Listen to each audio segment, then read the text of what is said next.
첫 번째, 물건을 줄이면 청소도 줄어듭니다. 정리가 힘든 진짜 이유는 청소를 못해서가 아니라 물건이 너무 많기 때문입니다. 물건이 많으면 치울 것도 많아지고 먼지도 더 쌓이고 결국 손대기조차 귀찮아집니다. 특히 청소 성향이 다른 사람과 같이 살 때는 물건까지 많으면 거의 무조건 부딪히게 됩니다. 그렇다고 안 쓰는 건 좀 버려 이렇게 말하면 상대는 공격처럼 느끼기 쉽죠. 이럴 때는 상대를 바꾸려고 하기보다 상대가 가장 힘들어하는 부분의 시스템부터 바꿔주는 게 훨씬 효과적입니다. 저희 집 같은 경우에는 옷 정리가 가장 큰 문제였는데요. 그래서 아예 수납 공간을 더 넓혀주고 철진한 옷이나 잘 안 입는 옷은 따로 다른 공간으로 빼뒀습니다. 그리고 감정 섞인 말 대신 1년 동안 안 입은 옷은 버리기처럼 기준만 딱 정해뒀어요. 그랬더니 억지로 치우라고 말할 일이 훨씬 줄어들더라고요. 물건이 줄고 공간이 나뉘기 시작하면서 신기하게도 잔소리와 감정 소모도 같이 줄어듭니다. 두 번째, 물건마다 돌아갈 자리를 만들어주세요. 집이 어수선해지는 진짜 이유는 물건의 위치가 명확하지 않기 때문입니다. 특히 거실이나 주방 같은 공유 공간에서 가장 스트레스 받는 순간이 언제인가요? 상대방이 물건을 쓰고 나서 제자리에 안 두고 아무데나 툭 던져놓을 때입니다. 리모컨은 쇼파틈에 껴있고 손톱깎이는 화장대 위에 굴러다니면 치우는 사람만 속이 터지죠. 이럴 때는 상대방을 교육하려 하지 말고 그 사람이 물건을 툭 던져두는 그 자리를 그냥 새 주소로 지정해버리세요. 예를 들어 차키를 자꾸 신발장 쪽에 둔다면 서랍에 넣으라고 잔소리하지 말고 문에 열쇠고리를 하나 놓아주는 겁니다. 상대방이 자주 어지르는 동선 길목에 물건의 자리를 만들어버리면 상대는 평소처럼 행동해도 자연스럽게 제자리에 정리가 됩니다. 집도 깨끗해지고 서로 얼굴 붉힐 일도 사라지는 건 덤입니다. 세 번째, 청소를 몰아서 하지 마세요. 많은 분들이 청소를 주말에 몰아서 하려고 합니다.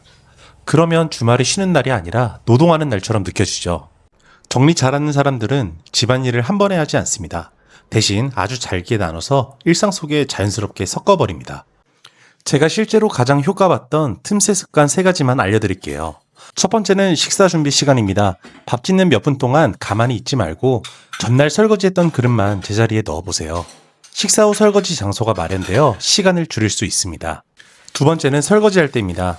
저는 설거지할 때 일회용 수세미를 사용하는데요. 설거지를 끝냈다면 버리기 전에 싱크대 하수구까지 한 번만 쓱 닦고 버립니다.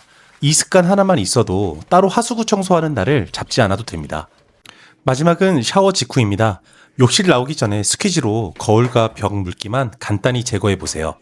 물기만 없어도 곰팡이나 물때가 정말 크게 줄어듭니다. 바닥 머리카락도 그때 바로 치우면 끝입니다. 사실 이런 건 거창한 청소도 아닙니다. 그런데 이런 작은 습관들이 쌓이면 큰 힘 들이지 않아도 집이 훨씬 오래 깨끗하게 유지됩니다. 네 번째, 완벽하게 하려고 하지 마세요. 의외로 정리를 자꾸 미루는 사람들 중에는 완벽주의 성향이 많은 편입니다. 시간 날 때 제대로 해야지 이렇게 생각하다가 결국 피곤해서 시작도 못하게 되는 거죠.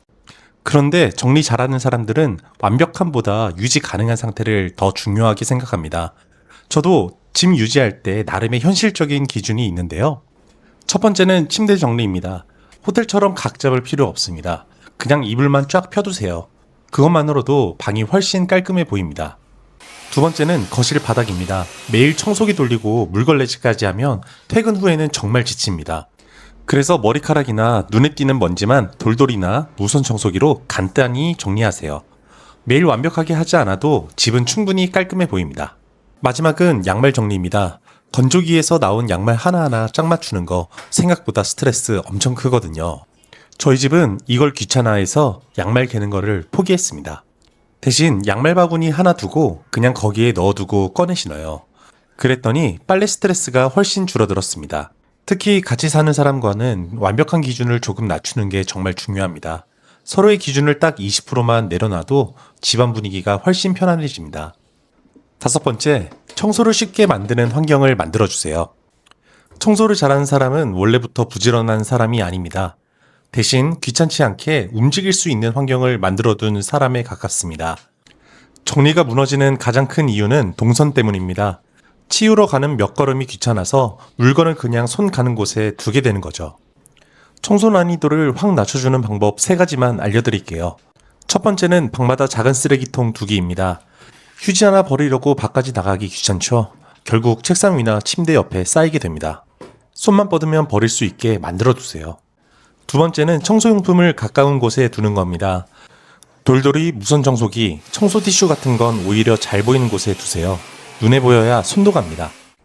마지막은 자주 쓰는 물건을 쉽게 꺼낼 수 있게 두는 겁니다. 차키나 영양제 같은 물건들을 서랍 안에 넣어두면 다시 제자리에 넣는 것도 귀찮아집니다. 오픈형 트레이나 선반처럼 넣기 쉬운 구조를 만들어 보세요. 결국 중요한 건 예쁜 수납보다 유지하기 쉬운 구조입니다. 보기엔 완벽해도 불편한 수납은 결국 무너지게 되어 있습니다.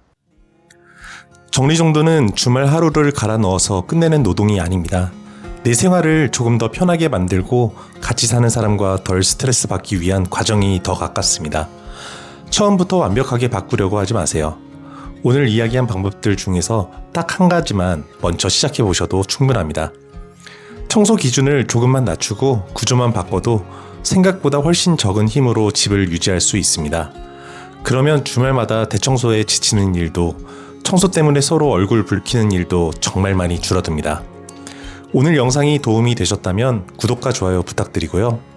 여러분만의 현실적인 정리 습관이나 동거인과 타협한 청소 꿀팁이 있다면 댓글로 꼭 공유 주세요.